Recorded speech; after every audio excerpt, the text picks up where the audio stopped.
On arrive doucement vers la fin de cette saison et comme souvent, à cette période de l'année, les discussions autour du marché des transferts battent leur plein. La saison prochaine marquera un tournant important avec un changement de réglementation et forcément chaque équipe va chercher à être dans la meilleure position possible. Pour les pilotes, c'est aussi un moment clé. Signer au bon endroit maintenant, c'est peut-être s'assurer d'avoir une bonne voiture en 2026, mais aussi au-delà. Alors même si le mercato cette année n'a pas été le plus mouvementé des dernières années, il reste encore quelques baquets disponibles et certaines décisions pourraient bien avoir des conséquences sur le long terme. On va donc faire le point ensemble sur les dernières actualités, les rumeurs et les possibles transferts à venir pour la prochaine saison.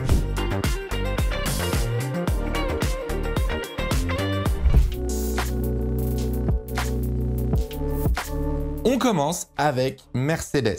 Après plusieurs semaines de rumeurs et de spéculations, l'écurie allemande a enfin mis fin au suspense. George Russell et Andrea Kimi Antonelli formeront bien le duo des flèches d'argent pour 2026. Une annonce qui confirme la volonté de Mercedes de miser sur la stabilité tout en préparant clairement l'avenir. Pendant un moment, la prolongation de Russell n'était pas garantie. Le pilote britannique voulait s'inscrire dans la durée, alors que de son côté, l'équipe, elle, ne voulait lui offrir qu'une seule année de contrat. Finalement, un accord a été trouvé pour un contrat pluriannuel, probablement de saison, ce qui satisfait tout le monde. Une belle marque de confiance envers Russell, qui reste encore aujourd'hui le visage du projet Mercedes. Mais attention, le contrat n'est pas totalement figé. D'après plusieurs sources, il existerait une clause de performance qui permettrait à Russell de quitter l'équipe à la fin de la saison 2026 si la voiture n'est pas au niveau. Une clause logique quand on sait que Russell veut s'investir dans un projet gagnant, surtout avec une nouvelle réglementation moteur qui arrive sur cette année-là. Du côté de Kimi Antonelli, c'est la même chose. Contrat pluriannuel, un plan clair fixé depuis le départ. Mercedes avait annoncé que 2025 serait une année d'apprentissage et c'est exactement ce qu'on voit. Le jeune Italien a connu quelques erreurs, notamment lors de la tournée européenne, mais a aussi montré une nette progression sur les derniers Grands Prix. Toto Wolff l'a d'ailleurs répété plusieurs fois, Antonelli n'est pas jugé sur ses résultats immédiats, mais sur sa capacité à être prêt pour la saison 2026, une année charnière pour Mercedes. L'objectif, c'est qu'il devienne la nouvelle pierre angulaire du projet à long terme, un peu comme Russell l'était à ses débuts. Avec ce duo de jeunes pilotes, mais déjà très solides, Mercedes choisit donc la continuité. Et surtout, elle ferme la porte à une potentielle arrivée d'un certain Max Verstappen. Pendant plusieurs mois, des rumeurs annonçaient un possible transfert du Néerlandais vers Mercedes pour 2026 ou 2027, notamment à cause du contexte compliqué chez Red Bull, mais avec Russell et Antonelli confirmés, la piste Verstappen paraît désormais beaucoup moins probable, sauf énorme revirement. D'après ce qui circule dans le paddock, Mercedes aurait un net avantage sur le plan moteur pour la prochaine réglementation. Les premiers chiffres en interne sont encourageants et l'équipe est convaincue d'avoir pris une longueur d'avance sur ses rivaux. De quoi donner envie à Russell de rester au cœur du projet et pourquoi pas retrouver le chemin du succès en 2026.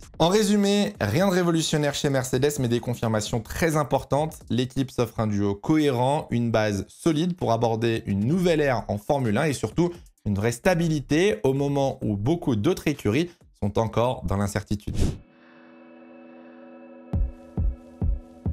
L'incertitude, c'est le mot parfait pour décrire la situation d'Alpine. Depuis plusieurs années, le projet semble avoir du mal à décoller. Entre l'abandon du moteur Renault, le départ d'Esteban Ocon et les nombreux changements au poste de team principal, l'équipe d'Enstone traverse une période plus que compliquée. Gasly, lui, a récemment prolongé son contrat jusqu'en 2028, preuve qu'il croit encore au projet, mais pour l'instant, il ne sait toujours pas qui sera son coéquipier l'année prochaine. Et ça, c'est un vrai casse-tête pour Flavio Briatore. Au début de la saison 2025, Jack Doohan avait été titularisé aux côtés du Français pour les 6 premières courses. Mais après un début de saison mitigé, il a finalement été remplacé par l'Argentin Franco Colapinto qui avait déjà fait ses preuves chez Williams. Le problème, c'est que là aussi, les résultats ne sont pas totalement convaincants. Le pilote argentin a du potentiel, c'est sûr, mais il peine encore à transformer ça en régularité. Alors qu'est-ce que Briatore doit faire? Plusieurs options s'offrent à lui. La première, qui semble être la plus probable, c'est de prolonger Franco Colapinto. Même s'il n'impressionne pas tout le monde, ses performances récentes sont loin d'être catastrophiques. Sur les 5 derniers Grands Prix, il a battu Gasly en qualification à 4 reprises,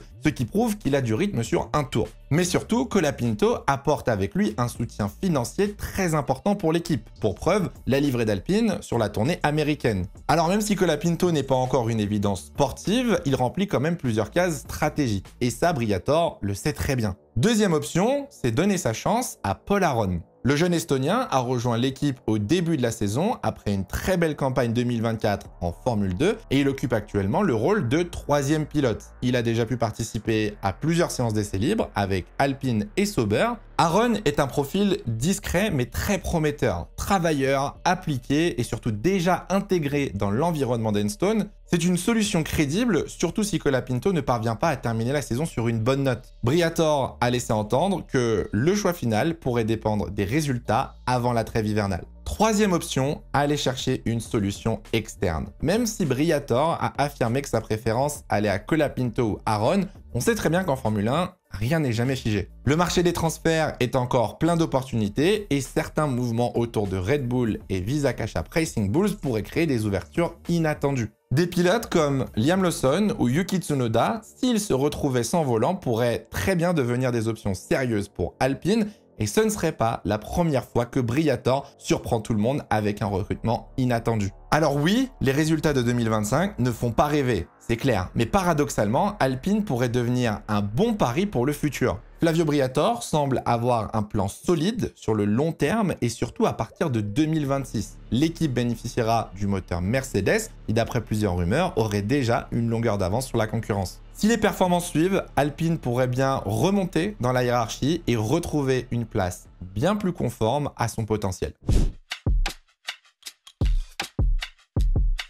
On termine avec l'un des sujets les plus mouvementés du moment, le mercato Red Bull et plus précisément la situation autour de Racing Bulls. C'est probablement le plus gros point d'interrogation du marché actuellement avec plusieurs pilotes en liste et 3 baquets encore à attribuer entre les deux écuries. Pour commencer, du côté de Red Bull, un des 2 sièges est évidemment déjà pris. Max Verstappen reste solidement installé dans l'équipe. Malgré toutes les rumeurs de ces derniers mois sur un potentiel départ, il est toujours là et rien ne semble indiquer qu'il ne bougera avant 2027 au minimum. C'est autour de lui que tout le projet Red Bull va continuer de se développer. Mais la vraie question, c'est qui sera son coéquipier ? Le deuxième baquet Red Bull est encore officiellement libre, même si, selon les rumeurs, Isack Hadjar est ultra favori pour monter dans l'écurie mère. Le pilote français impressionne avec des performances très solides, notamment un podium à Zandvoort. La décision devrait tomber après le Grand Prix du Mexique, même si Yuki Tsunoda est encore cité comme une alternative possible.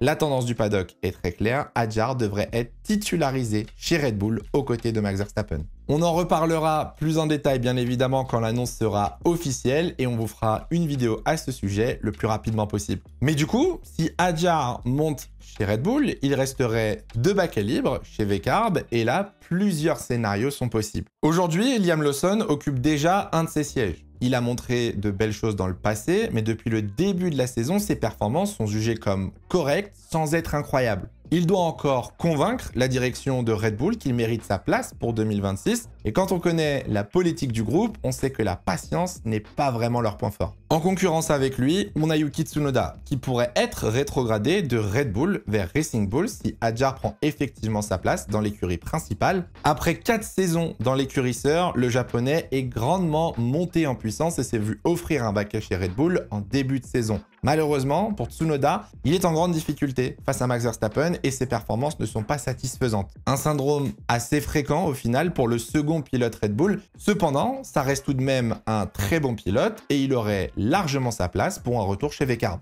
Mais derrière, la jeunesse pousse. Et il y a un 3e nom qui revient très souvent, celui de Arvid Lindblad. Le jeune Britannique, actuellement en Formule 2, est l'un des plus gros talents de la filière Red Bull. Jusqu'à récemment, sa promotion en Formule 1, dès 2026, semblait presque acquise tant qu'il impressionnait en début de saison. La décision devrait intervenir après le Grand Prix du Mexique, mais il y a de fortes chances de le voir au volant d'une VCARB l'année prochaine. Un autre nom a circulé pendant un petit bout de temps, c'est celui de Alex Dune, également pilote de Formule 2. Il y avait des rumeurs assez persistantes selon lesquelles Red Bull souhaitait le recruter dans sa filière après qu'il ait quitté McLaren avec un potentiel volant chez Racing Bull à moyen terme. Ces rumeurs ont été démenties récemment, ce ne sera donc pas pour cette saison, donc l'option Dune peut être mise de côté, du moins pour l'instant. Résultat, il reste 3 pilotes pour 2 sièges chez Racing Bulls, Lawson, Tsunoda et Lindblad. Les décisions dépendront beaucoup des performances de chacun pour cette fin de saison.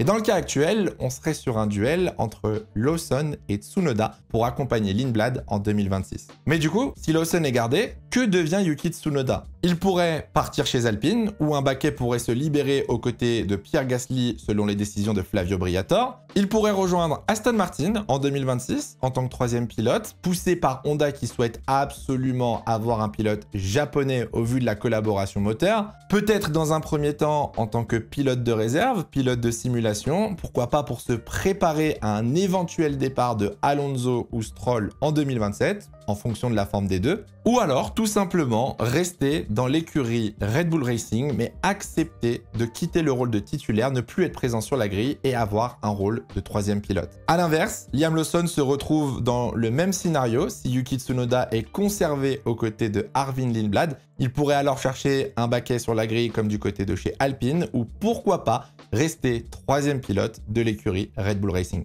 En résumé, tout ce qu'on sait pour l'instant du côté de chez Red Bull, c'est que Verstappen sera titulaire, probablement rejoint par Isaac Hadjar. Les baquets chez Vcarb se jouent entre Yuki Tsunoda et Liam Lawson pour être aux côtés du jeune britannique Arvid Lindblad. Les réponses vont arriver dans les prochaines semaines. Reste à voir qui sortira vainqueur de ce jeu de chaises musicales pour 2026. N'hésitez pas à me dire ce que vous en pensez dans les commentaires et me faire vos prédictions.